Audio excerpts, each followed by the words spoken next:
हमारा आज का टॉपिक है रशिया यूक्रेन वॉर ऐसे। तो अभी तो रशिया और यूक्रेन के बीच लड़ाई हो रही है। तो उसमें अगर आपको ऐसे लिखना है उसके बारे में तो ये ऐसे काफ़ी होगा, और इससे ज़्यादा आप लिखना चाहते हो तो कमेंट में बताओ तो मैं हेल्प कर सकती हूँ। तो आज का ऐसे स्टार्ट करते हैं। पहले लिखा, at the heart of the current crisis between Russia and Ukraine is NATO. NATO क्या है?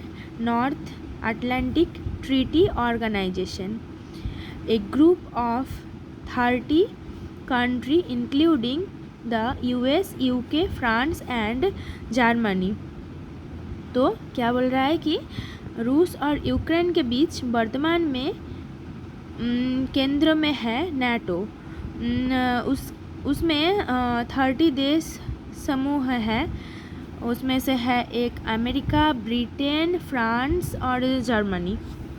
उसके बाद Ukraine wants to join this group, of which the United States, the arch-rival of Russia, is a part.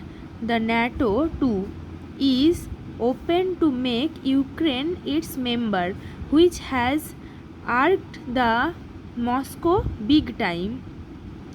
इसमें क्या कह रहा है कि यूक्रेन इस समूह में शामिल होना चाहता है जिसमें रूस का कद्र प्रतिद्वंदी अमेरिका भी शामिल है। नाटो भी यूक्रेन को अपना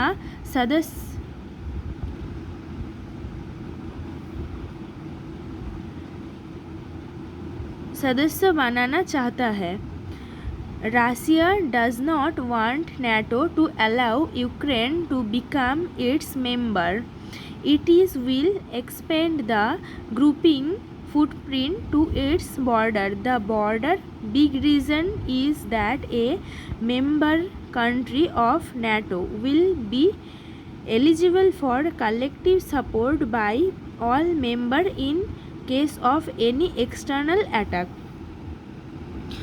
रूस नहीं चाहता है कि नाटो यूक्रेन को अपना सदस्य बनाने दे, क्योंकि वो समूह के पदचिह्नों को अपनी सीमा तक विस्तारित करेगा।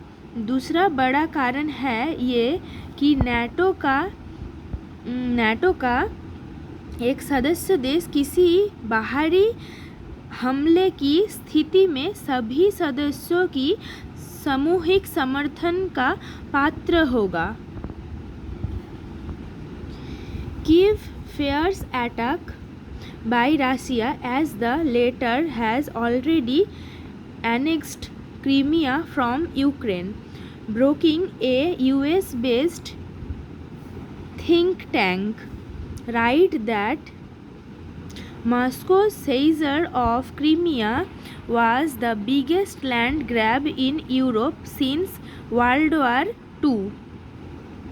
तो कीव को रूस की हमले का डर है, क्योंकि रूस ने पहले ही क्रीमिया को यूक्रेन से अलग कर लिया है।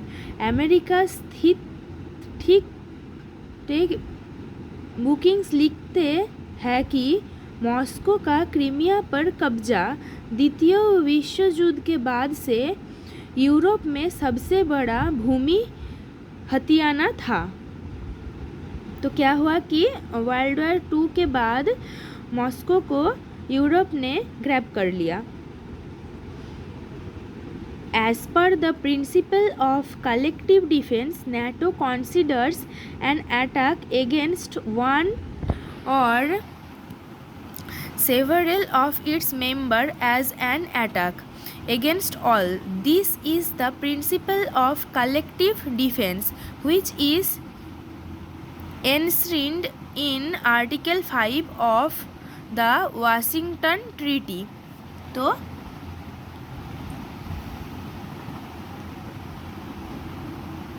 सामूहिक रक्षा के सिद्धांत के अनुसार सामूहिक रक्षा के सिद्धांत के अनुसार नाटो अपने एक या कोई सदस्य के खिलाफ हमले को सभी सदस्य के खिलाफ हमले को मानता है। ये सामुद्रिक रक्षा के सिद्धांत है जो वाशिंगटन संधि के अनुच्छेद 5 में निहित है।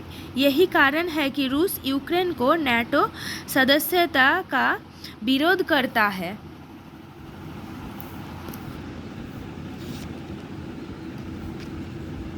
This is why Russia opposes NATO membership to Ukraine.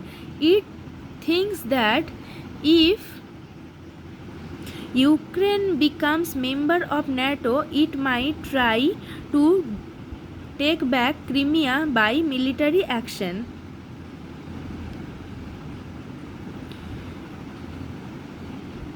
रसिया इस कारण से ही यूक्रेन को नाटो से जाने नहीं देता, और अगर यूक्रेन नाटो में चला गया तो क्रीमिया को फिर से मिलिट्री एक्शन देकर बैक करना होगा, बस करा सकती है Archie. President Putin recently hinted at such situation if Ukraine becomes part of NATO. Let's imagine Ukraine is a NATO member and starts these military operations. Are we supposed to go to war with the NATO bloc? Has anyone given that any thought? Apparently not, he said. मतलब क्या बोलना चाह रहे हैं कि Putin कहा कि अगर मान लो कि यूक्रेन नाटो के मेंबर है और वो मिलिट्री ऑपरेशन कर रही है, तो हम अगर यूक्रेन के ऊपर और नाटो ब्लॉक के ऊपर वार करती है तो क्या कोई हमको सपोर्ट करेगा? नहीं। तो उसने कहा कि नहीं। Article 6 of the document says all the member states of NATO commit themselves to refrain from any further enlargement of NATO, including the accession of Ukraine as well as other states. दस्तावेज के अनुच्छेद 6 में कहा गया है कि NATO के सभी सदस्य राज्य यूक्रेन के साथ अन्य राज्य के प्रतिग्रहण सहित नाटो को किसी भी और विस्तार से बचाने के लिए खुद को प्रतिरोध करते हैं। तो क्या नाटो और विस्तारित नहीं हो सकती?